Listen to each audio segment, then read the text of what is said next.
បងមិនអូន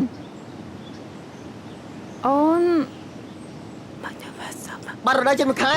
តោះអូនតោះ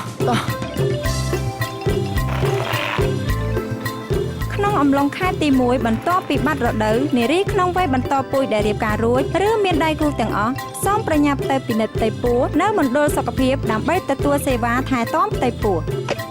ជាពិសេសគ្រាប់ថ្នាំជាតិដែកខ្ញុំនេះណាគ្រាប់ថ្នាំជាតិដែកមានសារជាតិពិសេសម្យ៉ាងដែលអាចជួយការពារទារកពីភាពពិការពីកំណើតដូចជាបោកឆ្អឹងខ្នងកប្លង់បាត់ម្រាមដៃម្រាមជើង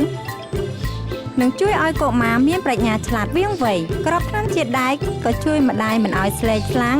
ហើយមានថាមពលរឹងមាំកុំភ្លេចណាយើងចាំអ្នកនៅមណ្ឌលសុខភាពបាត់រដូវភ្លៀងទៅមណ្ឌលសុខភាព